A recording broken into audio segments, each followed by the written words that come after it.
Acquisitions Lou here for another video. I got an interesting one for you guys right now. We have a property we're working on in Montana, and unfortunately, although we did the research and locked up this deal at a price that we believed worked for us and for the seller, after getting GCs over to the property and getting multiple opinions, we actually found out that this property, unfortunately, the seller was an extreme, like if you guys have ever seen hoarders, he was like an extreme hoarder. So unfortunately, like there is a ton of junk in the property that has like greatly escalated the rehab costs and more importantly, the junk removal. There's some hazardous materials, there's some bottles with some unknown substances in them. So nonetheless, all that to say, you guys are about to witness me try to have a renegotiation call, and that's not out of spite or out of trying to make the seller and our client take home less money, but simply because the numbers on the property and the rehab and the cleanup have greatly increased. And at the end of the day, you got to make money in this business, right? So we have the current contract is at $65,000, and my goal from this call is to get the seller actually like half that. So I have my notes here. The team and I, we spoke. We are able to do 50K max, but with this being a little bit riskier and with Montana having a lot of rules and regulations and laws in place, that just increases our risk all around. So ideally, my goal is to renegotiate and to have him agree to move forward between $35,000 and $50,000. My goal when I typically have a range like that is typically to agree somewhere in the middle, right? So I'm not gonna give him the range. I'm gonna start at 35. If he takes 35, that's great.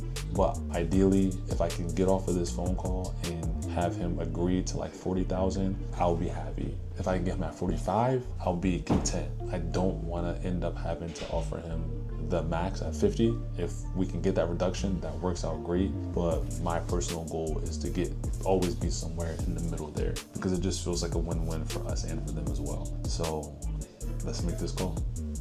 Looks like, by the way, and Dan, you can cut out all the dead space, but he actually just called about 20 minutes ago for an update. So this is perfect.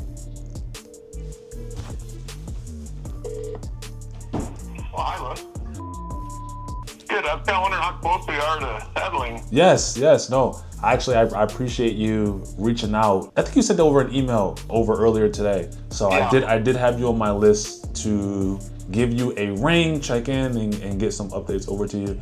I was actually waiting for some further information from the team to see where we're at, because we're constantly working on a number of properties. So I wanted to get the update on this one and get back to you here. So I do appreciate you reaching out to me. So let me pull up my notes here. I just spoke with my manager literally 10 minutes ago, I think when you called. I have good news, and I'm just gonna be very straightforward. I have good news, and I have some what you consider to be not good news. I'll start with the good news. The good news is we can get closed up this week, into this week, okay?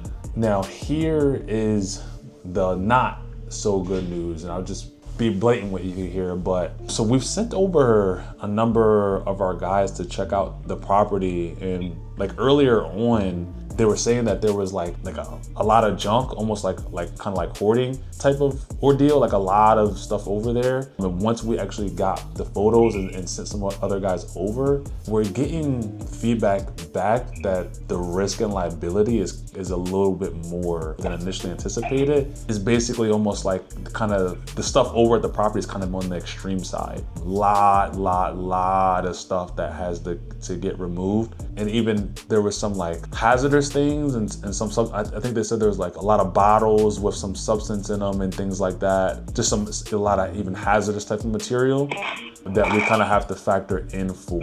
There's a lot of stuff over there. Well, we already made a deal, Lewis, and I have other offers. So basically you either want it or you don't want it. Well, we do want to work with you, but we don't want to not be able to we deliver have, and kind of leave. we have to work on the terms that we have agreed. Correct. And that was originally the goal. I know you said you have some other offers. It may be best to work with them, but I would question those offers because the junk removal has basically tripled. I mean, anyone that buys the property, they're gonna have to go through the same. I mentioned that to you when we started.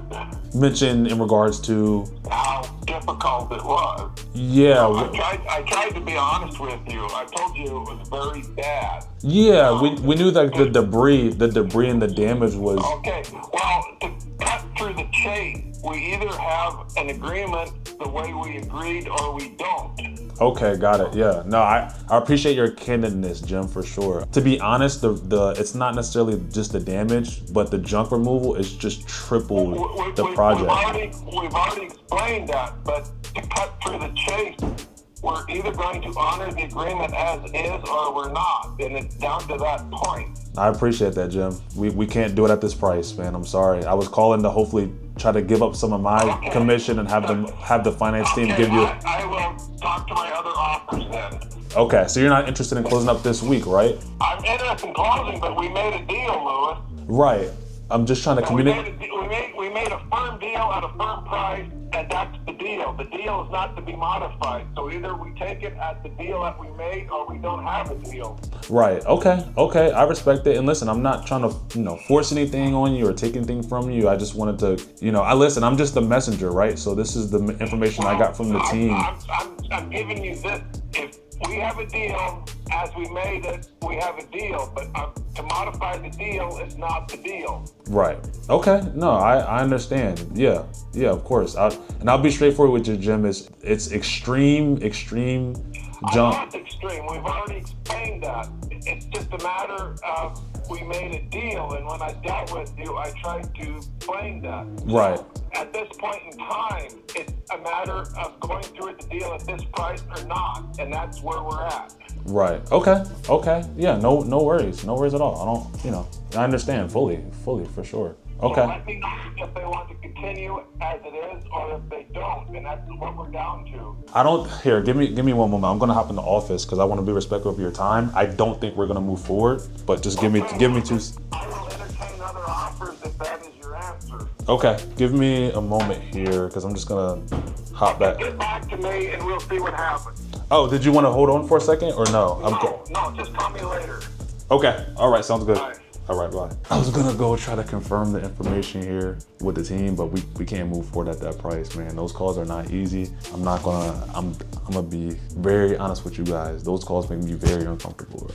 They make me very, very, very uncomfortable. I just don't like those calls because, it's a part of the business, but it doesn't feel right and it's not right, but it does happen. So those calls make me very uncomfortable, very nervous, but it's as simple as that. And we've had calls like that in the past. Sometimes the sellers, they understand where you're coming from and they're willing to come down on price. And what you just saw, what you just witnessed is the complete opposite end of that. You have some sellers that they don't want to hear it. As you could listen in there, he did not want to hear it. Granted, I had some more information, some more ammo to give, but I kind of knew his personality and I had a feeling he was going to react like that. So for me, delivering the information, it wasn't as efficient. It wasn't as good because I was kind of already picturing that reaction, which ended up happening. And then after that, he just kind of threw me off guard. So, once he started speaking, it was fully clear he was not going to renegotiate that call. Me personally, someone else could have delivered the information better.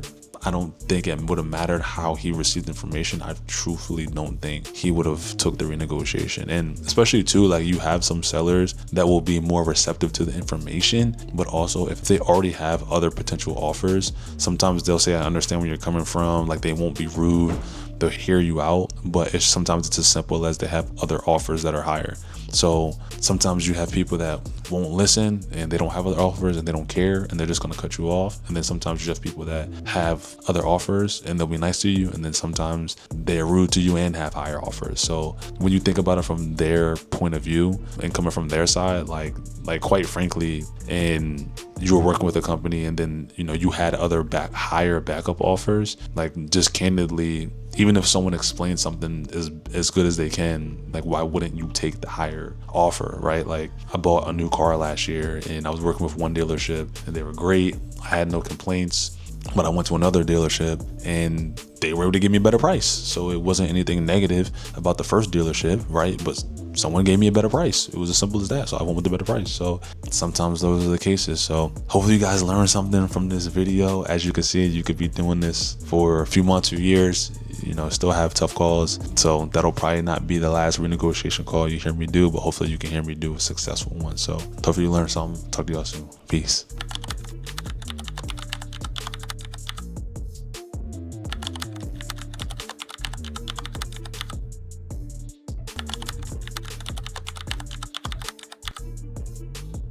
Hey, this is Lewis. Can you hear me okay? Yeah. Okay, awesome. Okay, so just spoke with the team, so I'll go over the notes that I have here from you that they want me to communicate to you. So basically where we're at right now, obviously they're looking at the project holistically of where we were gonna be at. So the plan was to obviously, you know, flip the property, fix it up, flip it up, and we were projected to make about 80,000 gross profit. Obviously the project was much more work than we anticipated, but we did find a partner who wanted to work on it with us, which is why we were good to close now. And just to be honest, they're really attached to the property. They want to keep working on it, especially because we hired, you know, our crews to getting ready to do the work. My manager said, with that being said, we'll only request the fourth of what our gross profit was going to be. So we would have your new buyer pay us out a payment of $20,000 at closing. Yeah, that's a little higher than what I was expecting. I was expecting to return your earnest money and your closing costs, Lewis. So that is a little too high. Yeah. So yeah, you know, like I said, we're just, the team is basing it off of the fact that, you know, we're ready to close. And the fact that you offered me 65 and then you think you're going to make 145,000 is bad. Secondly, when you told me you did not want it at 65,000, and I said, I understand that, and then you said that statement didn't mean anything, you and your company are acting in bad faith. And I have an attorney working on this issue. So basically, Lewis, you guys go back to the drawing board and come up with a better figure than that. so again, prior to that conversation that we had, we were gonna be in the red. We have a partner specifically in the area who is going to help us out with the flip. So it's not that we're acting in bad faith, but we now have a partner that is extremely excited to work on the project, which has allowed us to be able to deliver and get this to the finish line. So based on the profits that, you know, we were planning on and the crews that we've begun hiring, you know, we're only requesting a fraction of where we were gonna be at. So it's only 20,000. And once again, this isn't from you. This is coming from,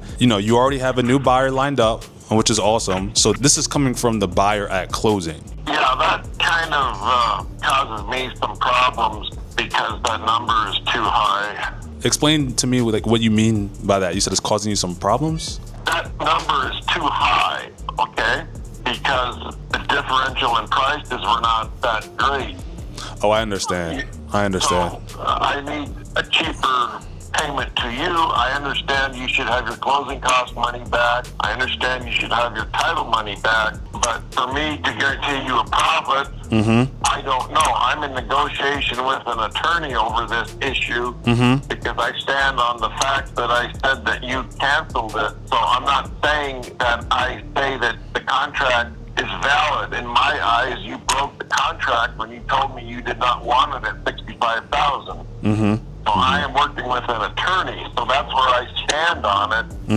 So right now, I would have to say that this is inconclusive, and I would have to talk with my attorney and get back to you. You know, and like I said, at the end of the day, I'm just the acquisitions guy, right? Like, you know, you can speak to my manager, but you know, as you go back to your attorney, pretty much our options from our end are to deliver and close on the transaction Monday, or we'd have to mitigate our loss from the new buyer. So yeah, just keep us posted. Okay, I'll be in touch with us. All right, thank you. All right, bye-bye. Bye. All right, guys, so We had a deal that we thought renegotiate, started those conversations with the seller. We found a buyer at the last minute. Now the seller is upset and just wants out completely. And unfortunately, we have a duty and a legal obligation to deliver to the seller, which we want to do at this point. Obviously, we take accountability for trying to renegotiate, but we're at the point now where it's been a little back and forth because the seller wants out, but we never sent a termination. We never illegally ended the agreement, and we have a partner now because this project is super risky. So we have a buyer now who's willing to take this on, obviously partner and get the job done. So where we're at now is the seller's just trying to be done because he has a friend he wants to sell the property to now. And obviously now that we're trying to deliver, we unfortunately, we don't want to just give up the property because he has a friend who can do the job. So where we stand now is basically I'm going to call him and tell him that we just want to get it done. We're not looking to lose the deal. We're not trying to renegotiate anymore. We're going to give him what we offered, which we told him yesterday, but he just wanted out. And these deals are our livelihood. We need these deals to eat, to survive. It's not only for us, we want to deliver to him on what we originally said we were going to deliver on. And there's people dependent on these projects, right? There's people, GCs, contractors, engineers, we just want to get this project done. So I'm just gonna let him know we're not backing down, we're not canceling, we're not, we thought about agreeing on a mutual price to just walk away for his friend to pay us to walk away, but it's much less than what we would get from finishing the deal. So we offered a price to him for his friend to pay us. He came back at half the price, and now we're like, we don't want half the price, and we don't even want the full price anymore. We just want to finish the deal. So let's give him a call and see how this goes. Hey, this is Lewis giving you a quick call. I know it's early over there. You got a minute to connect? Okay, awesome. I really appreciate it. So just wanted to get back connected with you. Obviously, I was waiting for the team to connect yesterday and this morning. So basically, just wanted to deliver where they're at right now. The team does not want to move forward with that 10K. Numbers that you came back with, they sat on it and thought about it for a while, and ultimately, just because we depend on these projects, we have GCs and engineers, a team of people that depend on these projects. Honestly, for a living, where we're at right now, we don't really want to settle at the 10K nor the 20K anymore. We just want to focus on the legal obligation to deliver, right? We have a legal obligation to deliver, and you have a legal obligation to deliver as well. So they'd rather just us focus on the speed. It sounds like a lot of this is your friend's offer. It sounds like a lot of this is over 5 to 10K. It doesn't sound like it's too much of a difference there, but it's, basically where we stand right now is we can just close with the speed and convenience of getting this done. That's fine. If not, obviously the agreement doesn't expire, so the ball would pretty much just be in your court at that point. Yeah, I know what you mean, Lewis. I tell you what, let me talk with that friend and I'll call you back, but it kind of appears that's the way we're going to be going, okay? Say that for me one more time. I'm sorry, Jim. You said you're going to talk to your friend? Yeah, I want to talk to my friend, and it does kind of seem like we're going to go the way that you have explained, okay? To get closed up, you said? Yeah. Okay, I'll be available. Just give me a call whenever you can. I do want to call my friend and explain to him the situation. And basically you're saying that you don't want to do the 10 and you really don't even want to do the 20. Yeah, the team just doesn't want to they really just want to run numbers and they ultimately they just want to get closed. Just close up. Just close up. Like I said, Lewis, let me call him and I'll call you back, and it kind of looks like that's what we're going to wind up doing, okay? Okay, give me a call whenever. I appreciate it, Jim. Okay, sounds good. All right, bye-bye. So we have some other content out on this video. I don't know if it's going to be combined with this video, but compared to the past calls, I did not expect that call to go that way. So I just try to handle it with empathy, soft tone, soft spokenness, not combative, not attacking him. These conversations have been tough because he's been very combative to us, but I just try to keep my composure and just handle it as softly as I can. It's never an eye for an eye thing because you're not going to get anywhere. So as you heard there, he said that's probably the route we're going to go, which is to just get this done. So we'll keep you guys posted. But if you have a similar situation, I would recommend handling the call just like that. So as always, Acquisitions Lou, Don't forget to like, subscribe, comment if you like this content, and more on the way as always. We'll talk to y'all soon. I'm out of here. Okay, awesome. Yes, of course. Yep, sorry about that. The phone was cutting out a little bit. No worries. It would be next week, like I think Tuesday or Wednesday, if I'm not mistaken. Yeah. Okay. All right. Thank you. Yeah. So, good job, dude. Good job. So, somebody. So, we'll get him closed up before he changes his mind.